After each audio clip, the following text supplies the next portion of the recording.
ತಿರುಪತಿಯ ಪ್ರಸಾದ ಅಂದರೆ ಲಡ್ಡು ತಯಾರಿಕೆಗೆ ಪ್ರಾಣಿಗಳ ಕೊಬ್ಬು ಮಿಶ್ರಣ ವಿಚಾರಕ್ಕೆ ಸಂಬಂಧಪಟ್ಟಂತೆ ಕೊಬ್ಬು ಮಿಶ್ರಣ ಭಕ್ತರ ಆಕ್ರೋಶಕ್ಕೆ ಕಾರಣವಾಗಿದೆ.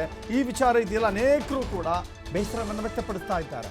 ಆದರೆ ಟಿಟಿಡಿ ಯಾವ ಅಭಿಪ್ರಾಯವನ್ನು ಕೊಡುತ್ತೆ ಅನ್ನೋದು ಬಹಳ ಪ್ರಾಮುಖ್ಯತೆಯನ್ನು ಪಡೆದುಕೊಂಡಿತ್ತು. ತಿರುಪತಿ ತಿರುಮಲ ದೇವಸ್ಥಾನದ ಕಮಿಟಿ ಬಟ್ ಇಲ್ಲಿ ಹೇಳ್ತಾ ಇದೆ, ತಪ್ಪೊಪ್ಪಿಗೆಯನ್ನು ಒಪ್ಪಿಕೊಂಡಿದೆ. ಎಸ್, ಟಿಟಿಡಿಯ ಕಾರ್ಯಕಾರಿ ಅಧಿಕಾರಿ ಶ್ಯಾಮಲಾ ರಾವ್ ಸುದ್ದಿಗೋಷ್ಠಿ ಮಾಡಿದ್ದಾರೆ. ಸರ್ಕಾರಿ ಲ್ಯಾಬ್ಗಳಲ್ಲಿ ನಾವು ಪರಿಶೀಲನೆ ಮಾಡಿದ್ದೇವೆ. ಲಡ್ಡು ತಯಾರಿಕೆಯಲ್ಲಿ ಕಲಬೆರಕೆಯಾಗಿರೋದು ನಿಜ. ತಯಾರಿಕೆಗೆ ಪ್ರಾಣಿಗಳ ಕೊಬ್ಬನ್ನ ಬಳಸಿರೋದು ನಿಜ. ಅದರಲ್ಲೂ ಗೋಮಾಂಸದ ಕೊಬ್ಬು, ಮೀನಿನ ಎಣ್ಣೆ ಬಳಕೆಯಾಗಿದೆ. ಆಘಾತಕಾರಿ ಸುದ್ದಿ ಇದು. ಅದರ ವರದಿಯಿಂದ ನಮಗೆ ಆಘಾತವಾಗಿದೆ ಅಂತ ಹೇಳಿ ಶ್ಯಾಮಲಾ ರಾವ್ ಹೇಳಿದ್ದಾರೆ.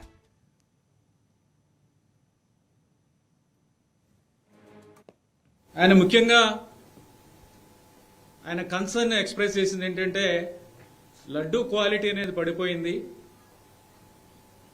తర్వాత లడ్డూలో వాడే గీ క్వాలిటీ కూడా బాగాలేదు, చాలా రాంగ్ కంప్లైంట్స్ వస్తున్నాయి. ఇక్కడ యానిమల్ ఫ్యాట్స్ కూడా వాడుతున్నారు అనే కంప్లైంట్స్ కూడా ఉన్నాయి. వీటి మీద దృష్టి పెట్టి తిరుమల యొక్క పవిత్రత కాపాడాలి అని చెప్పడం జరిగింది. అలాగే వచ్చిన తర్వాత జాయిన్ అయిన తర్వాత అంటే 16వ తారీఖున నేను ఛార్జ్ తీసుకోవడం జరిగింది. ఇక్కడ అందరితోని మాట్లాడి ఫీడ్బ్యాక్ తీసుకుంటే గీ క్వాలిటీ బాగాలేదనేది చాలామంది ఫీడ్బ్యాక్ ఇవ్వడం జరిగింది. లడ్డూ పోటు మనకున్న స్టాఫ్ కూడా వాళ్ళు కూడా దీనివలన లడ్డూ క్వాలిటీ దెబ్బతింటుంది అనేది ఒకటి. తర్వాత ఎక్స్పర్ట్స్తో కూడా మాట్లాడిన తర్వాత లడ్డూ క్వాలిటీ బాగుండాలి అంటే గీ క్వాలిటీ బాగుండాలి.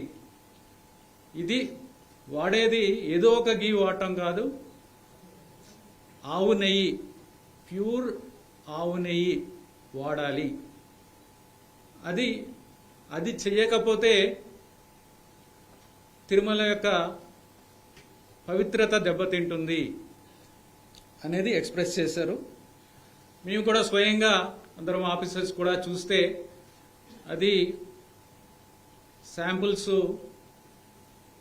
క్వాలిటీ చాలా దారుణంగా ఉన్న పరిస్థితులు చూసాం.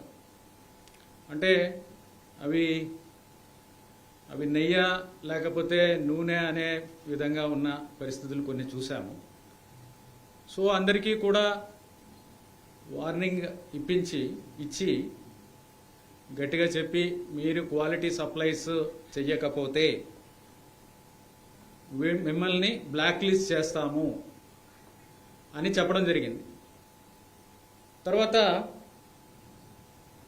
బ్లాక్ లిస్ట్ ఎలా చేస్తామంటే టీటీడీకి ఓన్ ల్యాబ్ లేదు. అడల్ట్రేషన్ టెస్టింగ్ చేయడానికి టీటీడీకి ఓన్ ల్యాబ్ లేదు. కానీ టీటీడీకి టెండర్ కండిషన్ ప్రకారం కూడా బయట ల్యాబ్స్లో ఎన్ఏబిఎల్ అక్రిడిటెడ్ ల్యాబ్స్ ఉంటాయి. ఎన్ఏబిఎల్ అక్రిడిటెడ్ ల్యాబ్స్లో మనము టెస్టింగ్ చేయడానికి అవకాశం ఉంది, చేసుకోవచ్చు. కానీ కారణాలు తెలియదు కానీ బట్ ఆ బయట ల్యాబ్ పంపించటం అనేది చెయ్యలేదు. దానివల్ల అది ఒకటి. తర్వాత ఆయన ముఖ్యంగా ఆయన కన్సర్న్ ఎక్స్ప్రెస్ చేసింది ఏంటంటే లడ్డు క్వాలిటీ అనేది పడిపోయింది. తర్వాత లడ్డూలో వాడే గీ క్వాలిటీ కూడా బాగాలేదు, చాలా రాంగ్ కంప్లైంట్స్ వస్తున్నాయి. ఇక్కడ యానిమల్ ఫ్యాట్స్ కూడా వాడుతున్నారు అనే కంప్లైంట్స్ కూడా ఉన్నాయి. వీటి మీద దృష్టి పెట్టి తిరుమల యొక్క పవిత్రత కాపాడాలి అని చెప్పడం జరిగింది. అలాగే వచ్చిన తర్వాత join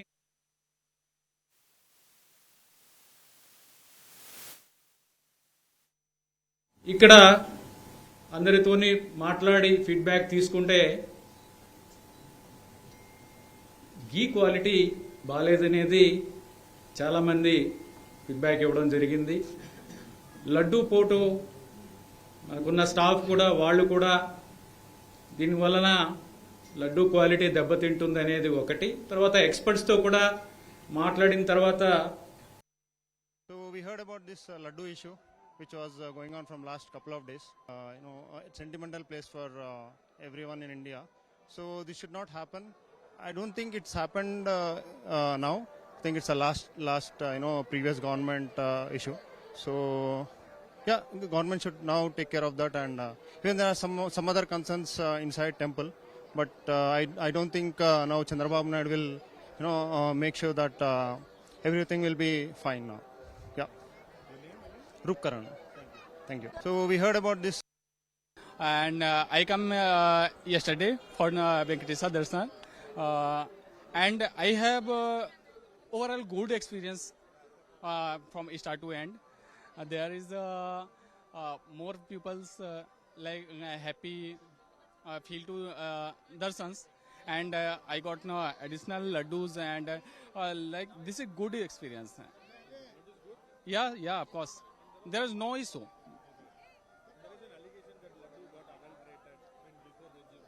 No, I think allegations are expected in different people. ಇಡೀ ದೇಶದಲ್ಲಿ ತಿರುಪತಿ ತಿರುಮಲ ದೇವಸ್ಥಾನ ಅಂತ ಹೇಳಿದ್ರೆ ಇಡೀ ದೇಶದಾದ್ಯಂತ ಅಥವಾ ವಿಶ್ವದಾದ್ಯಂತಲೂ ಕೂಡ ಭಕ್ತರಿದ್ದಾರೆ. ಬೇರೆ ಬೇರೆ ದೇಶಗಳಲ್ಲಿ ನೆಲೆಸಿರುವಂಥ ಅನೇಕರು ಕೂಡ ಈ ದೇವಸ್ಥಾನಕ್ಕೆ ಬರ್ತಾರೆ. ಒಂದು ಪಾವಿತ್ರತೆ, ಧಾರ್ಮಿಕ ನಂಬಿಕೆ ಯಾರೂ ಕೂಡ ಹಾಳುಗೆಡವಲಿಕ್ಕೆ ಸಾಧ್ಯವಿಲ್ಲ. ಬಟ್ ಅಂಥ ಪ್ರಯತ್ನಗಳಾಗ್ತಾ ಇರುತ್ತೆ ಆಗಾಗ. ಖುದ್ದು ಅಲ್ಲಿನ ಮುಖ್ಯಮಂತ್ರಿ ಚಂದ್ರಬಾಬು ನಾಯ್ಡು ಅವರೇ ಲಡ್ಡು ಪರಿಶುದ್ಧವಾಗಿಲ್ಲ, ಈ ಲಡ್ಡು ತಯಾರಿಕೆಗೆ ಬಳಸುವಂಥ ತುಪ್ಪವೂ ಕೂಡ ಕ್ವಾಲಿಟಿಯಿಂದಿಲ್ಲ, ಅದರ ಗುಣಮಟ್ಟ ಕಡಿಮೆಯಾಗಿದೆ ಅಂತ ಹೇಳಿದರು. ಇಷ್ಟೇ ಹೇಳಿದರೆ ಇಷ್ಟೊಂದು ದೊಡ್ಡ ಸುದ್ದಿ ಆಗ್ತಾ ಇರಲಿಲ್ಲ. ಈ ಲಡ್ಡು ತಯಾರಿಕೆಯಲ್ಲಿ ಪ್ರಾಣಿಗಳ ಕೊಬ್ಬನ್ನು ಬಳಸಲಾಗುತ್ತೆ ಅನ್ನೋ ವಿಚಾರ ಒಂದು ಧಾರ್ಮಿಕ ನಂಬಿಕೆ, ನನ್ನ ಆಚಾರ ವಿಚಾರ ಅಥವಾ ನನ್ನ ನಂಬಿಕೆ ಅದಿದೆಯಲ್ಲ, ಅದನ್ನು ತುಂಬ ಹರ್ಟ್ ಮಾಡ್ದಂಗೆ ಆಗುತ್ತೆ. ಪ್ರತಿಯೊಬ್ಬರು ಕೂಡ ನೊಂದುಕೊಳ್ತಾರೆ. ನಾವು ಇಲ್ಲಿವರೆಗೂ ಅತ್ಯಂತ ಪರಿಶುದ್ಧವಾದದ್ದು ದೇವರ ಪ್ರಸಾದದ ರೂಪದಲ್ಲಿ ಲಡ್ಡನ್ನು ಸೇವಿಸಿದಂಥವರಿಗೆ ಆಘಾತ ಆಗುತ್ತೆ. ನಾವು ಇಷ್ಟು ದಿನ ಸೇವನೆ ಮಾಡಿದ್ದು ಹಾಗಾದರೆ ಪ್ರಾಣಿಗಳ ಕೊಬ್ಬಿನಿಂದ ತಯಾರಾದಂಥ ಲಡ್ಡ ಇದು, ಮೀನಿನ ಎಣ್ಣೆಯಿಂದ ತಯಾರಾಗಿರುವಂಥ ಲಡ್ಡ ಇದು. ಈ ಲಡ್ಡು ತಿಂದ ನಮಗೆ ಆ ಪರಿಶುದ್ಧತೆ ಉಳಿಸಿಕೊಂಡಿರುವಂಥ ಸಮಾಧಾನ ಸಿಗುತ್ತಾ? ಹೇಗೆ ನಂಬೋದು? ದೇವಸ್ಥಾನದಲ್ಲಿ ಅಧಿಕೃತವಾಗಿ TTD ಕೊಡುವಂಥ ಲಡ್ಡು ಪರಿಶುದ್ಧವಲ್ಲ ಅನ್ನೋದಾದರೆ ಯಾರನ್ನು ನಂಬೋದು? ಹೇಗೆ ನಂಬೋದು ಈ ವಿಚಾರವನ್ನು? ಅನೇಕರು ಕೂಡ ಆತಂಕದಲ್ಲಿದ್ದಾರೆ, ಆಘಾತಕ್ಕೊಳಗಾಗಿದ್ದಾರೆ. ಒಂದು ಧಾರ್ಮಿಕ ನಂಬಿಕೆಗೆ ಕೊಳ್ಳಿ ಇಟ್ಟಂತಾಗಿದೆ, ಅವರ ಆಚಾರ ಪದ್ಧತಿಗಳಿಗೆ ಅವಮಾನ ಮಾಡಿದಂತಾಗಿದೆ. ಇದು ಸದ್ಯಕ್ಕೆ ಒಂದು ಕಡೆ ಲ್ಯಾಬ್ಗಳಲ್ಲಿ ಟೆಸ್ಟ್ ಆಗ್ತಾ ಇದೆ. ಆ ಟೆಸ್ಟ್ನಲ್ಲೂ ಕೂಡ ಹೌದು ಅನ್ನುವ ವಿಚಾರ, ಮೀನಿನ ಎಣ್ಣೆ ಮತ್ತು ಪ್ರಾಣಿಗಳ ಕೊಬ್ಬು ಬಳಸಿಕೊಳ್ಳಲಾಗಿದೆ ಅನ್ನೋದನ್ನು TTDಯ ಕಾರ್ಯದರ್ಶಿಗಳೇ ಹೇಳ್ಕೊಂಡಿದ್ದಾರೆ. ಹಾಗಾದರೆ ಮುಂದೆ ಏನು ನೋಡಿ, ವರದಿಯಲ್ಲಿ ಏನಿದೆ ಅನ್ನೋದನ್ನು ಕೂಡ ನಿಮಗೆ ತೋರಿಸ್ತಾ ಇದ್ದೀವಿ. ಲಡ್ಡುವನ್ನು ಗಟ್ಟಿ ಮಾಡಲು ಬೀಫ್ ಟ್ಯಾಲೋ ಬಳಕೆ, ತುಪ್ಪದ ಸ್ವಾದಿಷ್ಟದ ರುಚಿಗಾಗಿ ಹಂದಿ ಕೊಬ್ಬು ಬಳಸಿರೋದು ಪತ್ತೆಯಾಗಿದೆ. ಸೋಯಾಬೀನ್, ಕುಸುಬೆ, ಆಲಿವ್, ಗೋಧಿ ಹುರುಳಿ, ಹತ್ತಿ ಬೀಜ, ತಾಳೆ ಎಣ್ಣೆಯನ್ನು ಕೂಡ ಲಡ್ಡುವಿಗೆ ಬಳಸಲಾಗಿದೆ. ತಾಳೆ ಎಣ್ಣೆಯನ್ನು ಕೂಡ. ತಿರುಪತಿ ಲಡ್ಡುವಿನಲ್ಲಿ ಕೇವಲ 19% ಮಾತ್ರ ತುಪ್ಪ ಇತ್ತು. ಮೀನಿನ ಎಣ್ಣೆಯಲ್ಲಿ ಅಂಶ ಪತ್ತೆಯಾಗಿದೆ, ಮೀನಿನ ಎಣ್ಣೆ ಕೂಡ ಪತ್ತೆಯಾಗಿದೆ. ಲಡ್ಡುವನ್ನು ಗಟ್ಟಿ ಮಾಡಲು ಬೀಫ್ ಅಂತ ಹೇಳಿದ್ರೆ ದನದ ಕೊಬ್ಬನ್ನು ಬಳಸಲಾಗಿದೆ, ಹಂದಿ ಕೊಬ್ಬನ್ನು ಬಳಸಲಾಗಿದೆ. ಸೋಯಾಬೀನ್, ಕುಸುಬೆ, ಆಲಿವ್, ಗೋಧಿ ಹುರುಳಿ ಈ ಥರದ ಎಣ್ಣೆ ಪದಾರ್ಥಗಳನ್ನು ಬಳಸಲಾಗಿದೆ.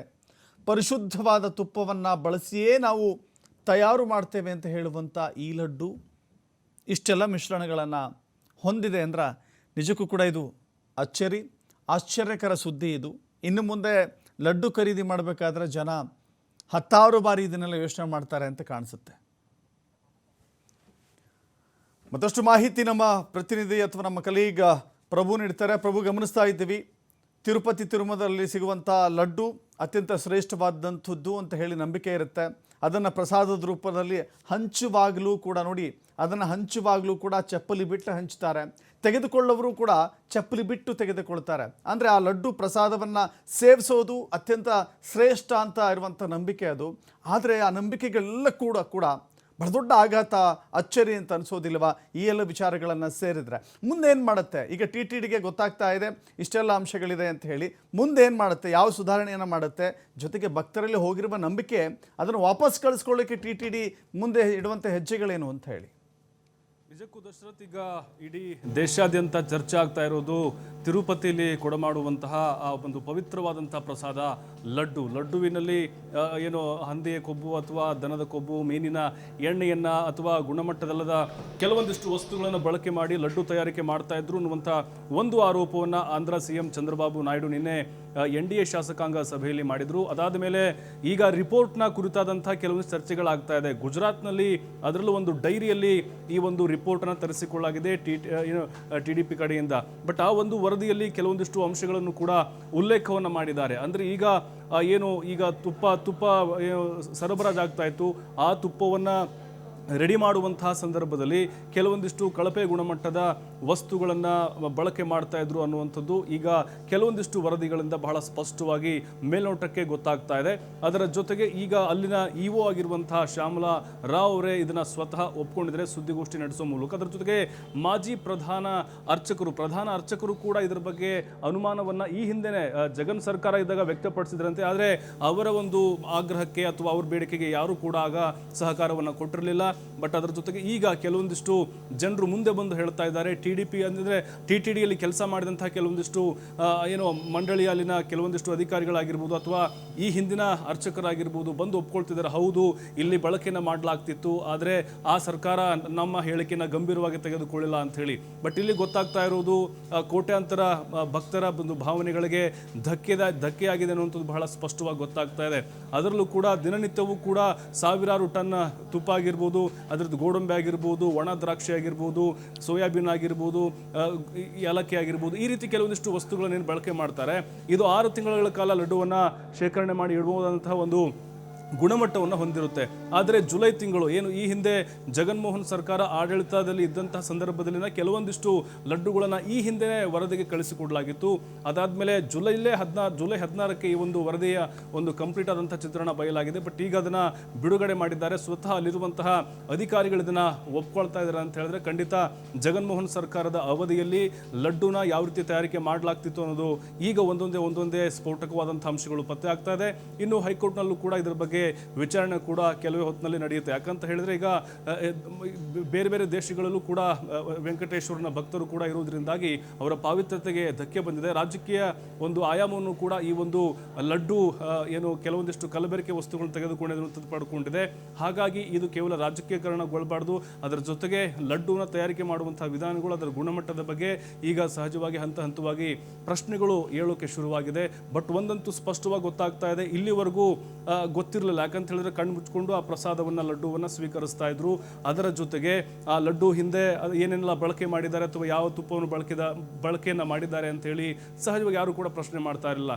ಈಗ ಈ ಹಿಂದೆ ಆ ಲಡ್ಡುವನ್ನು ಸ್ವೀಕಾರ ಮಾಡಿದಂಥವ್ರು ಅಥವಾ ಲಡ್ಡು ಪ್ರಸಾದ ತೆಗೆದುಕೊಂಡಂಥವ್ರು ಒಂದು ರೀತಿ ನಮ್ಮ ಭಾವನೆಗಳಿಗೆ ಧಕ್ಕೆಯನ್ನು ತಂದಿದ್ದಾರೆ ಜಗನ್ಮೋಹನ್ ರೆಡ್ಡಿ ಅಂತ ಹೇಳಿ ಸಾಕಷ್ಟು ರೀತಿಯಾದಂಥ ಆಕ್ರೋಶಗಳು ಈಗ ಈ ಹಿಂದಿನ CM ವಿರುದ್ಧ ವ್ಯಕ್ತವಾಗ್ತಾ ಇದ್ದಾವೆ. ಬಟ್ ಈಗ ಆಂಧ್ರ ಪ್ರದೇಶ ಅಷ್ಟೇ ಅಲ್ಲ, ಇಡೀ ದೇಶಾದ್ಯಂತ ಒಂದು ರೀತಿ ಈ ಲಡ್ಡು ಪ್ರಸಾದದ ಒಂದು ಬಿರುಗಾಳಿ ದೊಡ್ಡ ಮಟ್ಟದಲ್ಲಿ ಎದ್ದಿದೆ. ಬಟ್ ಇನ್ನೂ ಕೂಡ ಸ್ಪಷ್ಟವಾಗಿ ಕ್ಲಾರಿಟಿ ಸಿಗಬೇಕಾಗಿದೆ. ಈ ಪ್ರಾಥಮಿಕ ಕೆಲವೊಂದಿಷ್ಟು ವರದಿಯಲ್ಲಿ, ಗುಜರಾತ್ನ ಲ್ಯಾಬ್ನ ವರದಿಯಲ್ಲಿ ಇದು ಸ್ಪಷ್ಟವಾಗಿ ಗೊತ್ತಾಗಿದೆ. ಅಲ್ಲಿ ಪ್ರಾಣಿಗಳ ಕೊಬ್ಬನ್ನು ಬಳಕೆ ಮಾಡ್ತಾ ಇದ್ರು ಅಂತ ಹೇಳಿ. ಇನ್ನೂ ಆಳವಾಗಿ ಅಧ್ಯಯನ ಮಾಡಬೇಕು. ಅದರ ಜೊತೆಗೆ ಹೈಕೋರ್ಟ್ನಲ್ಲಿ ಇದರ ಬಗ್ಗೆ ತೀರ್ಮಾನ ಆಗಬೇಕು ಮತ್ತು CBI ಮಧ್ಯಪ್ರವೇಶ ಮಾಡಬೇಕು ಅನ್ನುವಂಥ ಒತ್ತಾಯವನ್ನು ಅಲ್ಲಿಯ YSRP ಪಕ್ಷ ಕೂಡ ಮಾಡ್ತಾ ಇದೆ. ಹಾಗಾಗಿನೇ ಚಂದ್ರಬಾಬು ನಾಯ್ಡು ಅವರ ಪಕ್ಷದ ಕೆಲವೊಂದಿಷ್ಟು ನಾಯಕರು ಹೇಳ್ತಾರೆ, ಬಹಳ ಸ್ಪಷ್ಟವಾಗಿ ಹೇಳ್ತಾ ಇದ್ದಾರೆ, ಇಲ್ಲಿ ರಾಜಕೀಯವನ್ನು ಮಾಡಲಾಗ್ತಾ ಇಲ್ಲ. ಈ ಹಿಂದೆ ಜಗನ್ ಅವರ ಅಧಿಕಾರಾವಧಿಯಲ್ಲಿ ನಡೆದಂತಹ ಕೆಲವೊಂದಿಷ್ಟು ಅಕ್ರಮಗಳನ್ನು ನಾವು ಬಯಲಿಗಿಡ್ತಾ ಇದ್ದೀವಿ. ಇದರ ರಾಜಕೀಯ ಉದ್ದೇಶ ಇಲ್ಲ, ಭಕ್ತರಿಗೆ ಅನುಕೂಲ ಆಗಬೇಕು. ಬಟ್ ಚಂದ್ರಬಾಬು ನಾಯ್ಡು ಸರ್ಕಾರ ಬಂದ ಮೇಲೆ ಪರಿಶುದ್ಧವಾದಂತಹ ತುಪ್ಪವನ್ನು ಬಳಕೆ ಮಾಡಿನೇ ಗುಣಮಟ್ಟದ ವಸ್ತುಗಳನ್ನು ಬಳಕೆ ಮಾಡಿ ಲಡ್ಡು ತಯಾರಿಕೆ ಮಾಡ್ತೀವಿ ಅಂತ ಹೇಳಿ ಮತ್ತೊಂದು ಸರಿ ಅವರು ಸ್ಪಷ್ಟನೆಯನ್ನು ಕೊಟ್ಟಿದ್ದಾರೆ. ಬಟ್ ಇದು ತಾರ್ಕಿಕ ಅಂತ್ಯ ಕಾಣುವಂತಹ ಲಕ್ಷಣಗಳು ಸದ್ಯಕ್ಕೆ ಕಾಣಿಸಲಿಲ್ಲ ದಶರಥ್. ಇನ್ನೂ ಕೂಡ ವೈಜ್ಞಾನಿಕವಾದಂತಹ ವರದಿಗಳು ಬರುವುದು ಮಾತ್ರ ಬಾಕಿ ಉಳಿದಿದೆ ದಶರಥ್. ಥ್ಯಾಂಕ್ ಯು ಪ್ರಭು ನಿಮ್ಮೆಲ್ಲ ಮಾಹಿತಿಗೆ.